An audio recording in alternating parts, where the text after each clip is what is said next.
another time again. After the rain fall, the sun gon' shine again. That's right. Don't bust no U-turns, cause we ain't forgetting shit. And to all y'all that switch, suck my dick! Let's go. Yeah. Suck my dick. What? You talking down the family name, man, you wildin'. What? I dare one scream out no Diddy. Fuck that nigga Bro, up. blow with me. Baddies, they ready to go with me. I just nod and they know to go get 'em. Might see me with some pretty hoes with me, but ain't no hoe with me. I just laid back in that Virgil Maybach. That shit like 450. Police raid the crib like they think we selling crack. But we out here selling tracks. Multi-million-dollar plaques. Rather put this shit on wax. All that gossip shit is whack. When all they had was 50 cents. Who put this city on the map? Stop lying. We open with Raw Energy, a soundtrack of bravado and coded threats that reads like a family under siege. Right away you feel the stakes. Reputation, legacy, and a public war that's both personal and strategic. This introduction serves two jobs. It sells the immediacy of conflict, they preying on our downfall, and it teases the players we'll follow, the ones carrying both advantage and vulnerability. On one side we have the viral swagger and taunts that stoke street heat. On the other, the institutional power and legacy that come with an empire. Notice how the language flips between bravado and defensiveness. That tension is the story's engine. Is this bravado a front or a real warning? Who benefits when a son's name becomes headline fodder? Expect a chess match. Public taunts followed by backroom consequences. We'll track escalation, tone shifts, and the moments where the personal becomes political. Hold on, because what looks like trolling is often a move in a much longer game, and that game will expose loyalties, contradictions, and the cost of being born into a legacy. I think your homie said I got a man up regardless. This is my dad. This is legacy that you cats is messing with. And why not? It's the perfect time. It's almost like somebody like, when you sit back and you look at these niggas talking about beef, you want to beef, this is the time you want to get something off your chest. Because y'all going through something.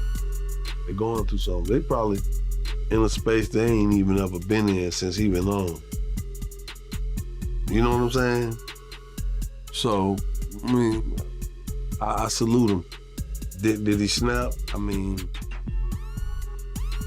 the delivery was kind of lackluster. He's just rapping too calm and cool. You know, it's just how he do. That's his thing. And I'm not mad at it, but I just think in a rap battle, you got to be saying some real amazing, prolific shit to rap that calm. And for a motherfucker like, oh, you snap. And I don't know if he rapped as such to yield. People say, oh, he snapped. Then, of course, 50 came right back talking shit, so. Yeah, I mean, I salute Lil Christian, and I salute him from the standpoint, like, whether that's your father, your brother. Under thy father. Yeah, nah, like, he did what he was supposed to do. And like I said, I'm surprised it took this long for him to jump out in any way. Or, you know, like, this is my family. This is my father y'all talking about. You know, That's the man, son. I expect him. If anybody gonna come to bat for me, it better be you, son. I truly understand, and like you, I salute Lil Christian for putting that track out. I understand the motivation. I'd have did the same thing if you was coming at my pops. I understand why Justin was on that track. Yeah, that's my pops you talking about. Yeah. But I'm sure them boys let Puff hear that track before it was released. Do you think it was a mistake that that track ever got released in the first place?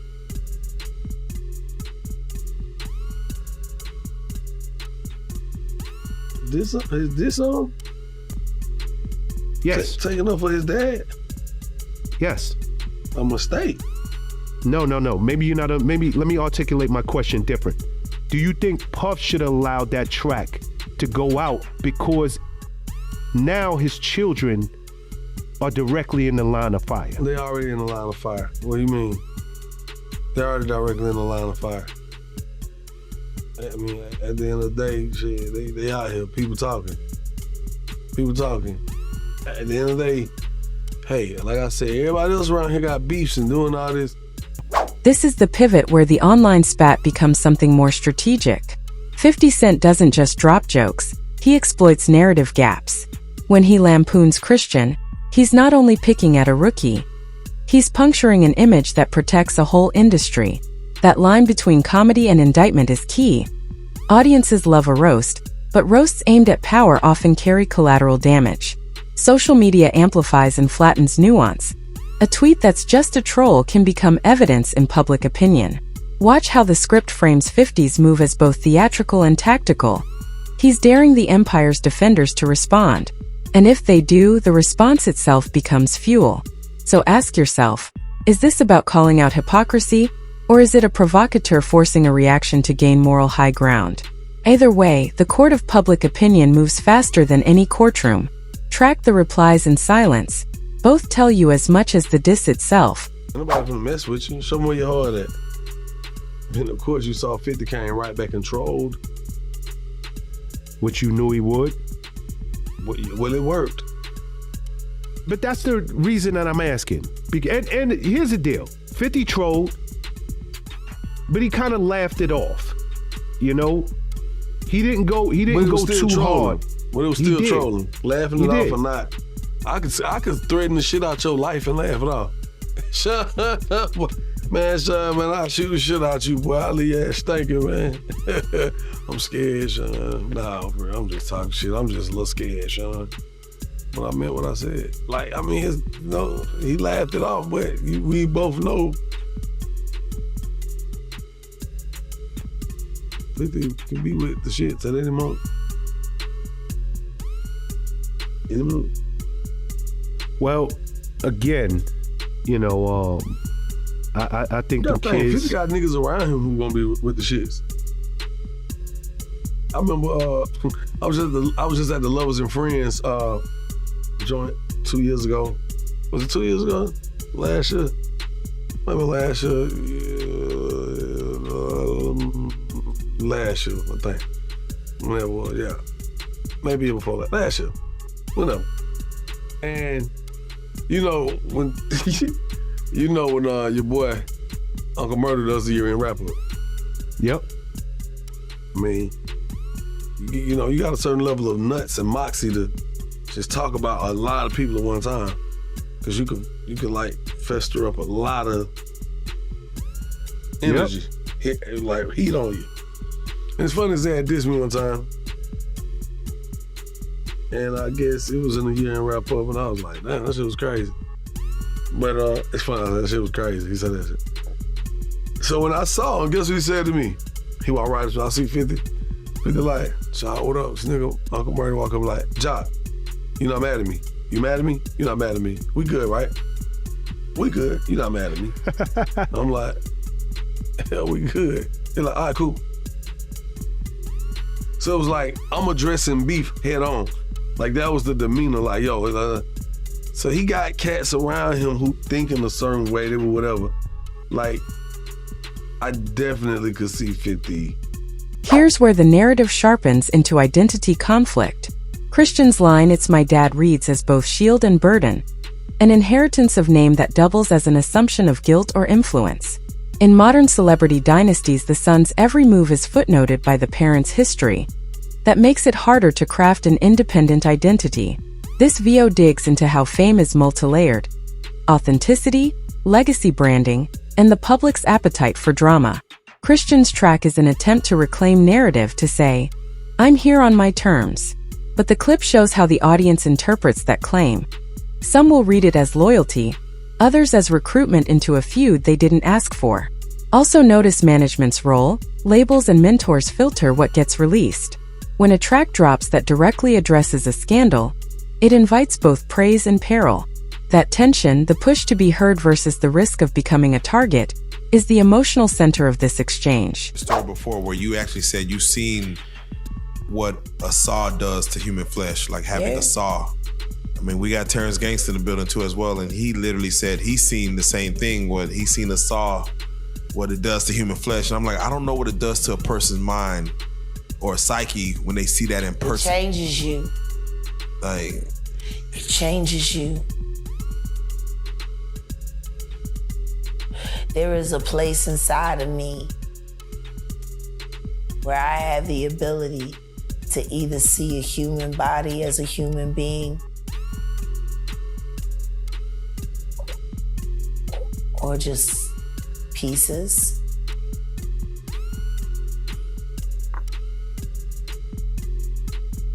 now Jack, you said Justin Bieber, and I have to ask you because there's a picture circulating online where they show He's Justin. the new Tevin Campbell. Yeah, they show him crying. He's the new Tevin Campbell. You're almost giving him a gateway to speak his truth of what happened. Cause I wish Tevin Campbell would speak to him or for him. Because the same thing that they did to him, they're doing to Bieber right now. And I have evidence.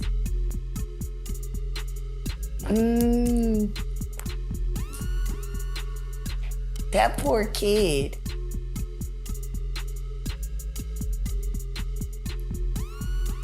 And all because he got discovered by Usher. And then Usher took him right over there to the diddler. And let the good times roll. Let the good times roll. So let me ask you this, because you did the domino effect with Rook, and you said something in which you mentioned that you've seen the devil. You've seen him. Yeah. From your experiences, have you seen him enact his ways within a human being where you've seen the devil in a person come out? Absolutely. And I've seen him in real time.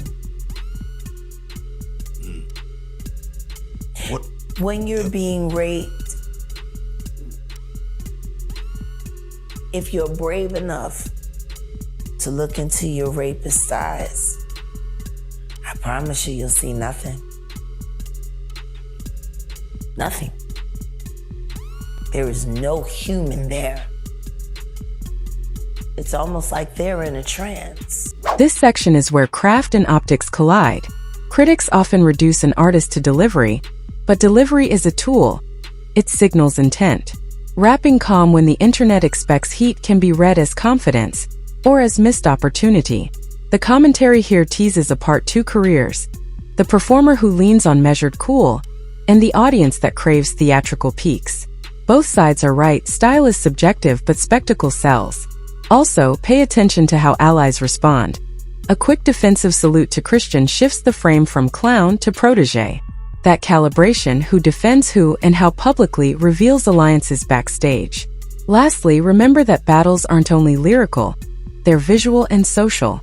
A lackluster delivery can still score points if it reframes the narrative. Stoic dignity versus performative rage. That choice will matter as the feud escalates. I want to say to this young man, before somebody take his head off, because see, that's that new school bull crap that these kids out here, they easy to fly out their mouth with that. You don't invite a man to your private. You don't invite a man to your private unless you doing the Diddy. If two men lay down, how many homos get up? Let me tell you, young man, 2 of them. You understand? So don't invite a man to your private, because that man will see you and take your head off. Especially somebody like 50. You don't send or let a boy do a man's job. I don't know if he need that type of attention or he want that type of attention. Evidently he do. But 50 is the wrong dude that you want to do that type of attention, get that kind of attention from, bro. In the infamous words of Waka Flocka, that nigga go hard in the paint. And I don't believe that this cat would even put out some trash like that and really didn't know what he was doing. He's teasing the federal government. And I told y'all, the Southern District of New York do not play. So King Kong just put another battery in their back. And you see after he did that shit, something get leaked to the press. Do you notice that, right? As soon as he did that dumb shit, talking about, well, we did this and we did that. We had this over here, y'all went to the wrong house. Some went to, he said, well, we're gonna show you how wrong we are. Yo, CNN, run this. Action, roll them. Don't play with the feds, bro. Because you got to realize this. They got a lot of time. All they got is time. Yo, they going to sit there, people sitting up there and they want something. See, people like a fix. They need that fix real quick. They want them to hurry up and charge Diddy with something or see what they got on him. The feds gonna take their time. May take 6 months, may take a year, may take 2 years. They got up to 3 years to bring their case up. They got 3 years. So they checking everything about them. They gonna dot all the I's and cross all the T's. Yeah, I mean, a lot of people feel like he played a part in that video coming up. You know, he'll make it a comment saying that, you know, they forgot to raid the house next door that his dad owned. Yeah, man, he was wilding out. Yeah, I think he was just bullshitting. I don't believe he bought the house next door. Because let me just tell you something. If anything or any name that had to do with Bad Boy. VO5 after 512, management, ethics, and collateral damage, 120 plus words. This is a critical ethical crossroads. When artists linked to powerful figures speak out, producers and label chiefs suddenly have a duty that's part PR, part risk management. The question isn't just, was it a mistake? It's who judged the risk, and why release was prioritized over protection. A manager's decision to clear a track factors in virality, market advantage, and sometimes the artist's agency. But once a child or family member becomes the target, consequences ripple beyond entertainment. Threats, trolling, and reputational harm can follow. The phrase line of fire is apt. Public feuding weaponizes family. It's worth asking, did the team think through worst-case scenarios? Or did they let short-term momentum trump long-term safety? That tension between creative freedom and protective restraint will shape how the camp responds next. They wasn't even talking about the raid that they did in New York. But they did a raid in New York, too. Yeah, I ain't hear about that raid. I only heard about the, you know, the LA and Miami raid. But you feel like the feds, they released that video over King Kong's comments. Oh man, I've worked in law enforcement for 27 years, and I had the opportunity to see HIDA. It's a place, whereas they have the state, the feds, the NYPD, the Department of Corrections, and the state police. Yo, this place could be half of a basketball court. That's where they just got lines of computers with officers of all different people and officers just on the internet. Whoever's over that case, whoever's working that case, don't you know they saw that and took it to their boss?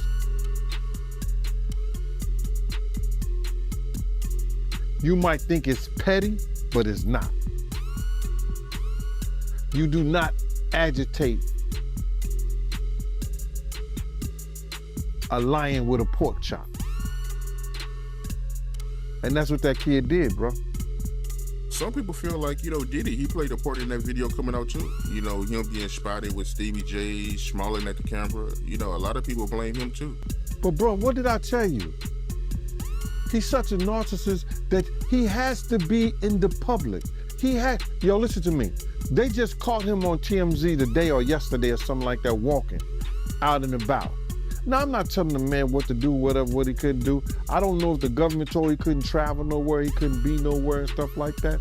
But why are you gonna go outside your own compound where TMZ and every other place is waiting on you? You're not gonna get any public sympathy. That's why he had that picture of him and his father around his neck. You're not gonna get no sympathy. You're done. Stick a fork in it. Call it a quit. Apologize to Big's mother for putting her son in that position that he loses his life.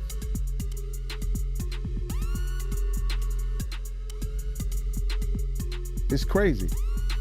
He better do a Russell Simmons. Yeah, a lot of people saying that, man. They saying that he gonna pull a Russell Simmons. Well, anything's possible, bro, but I don't know if the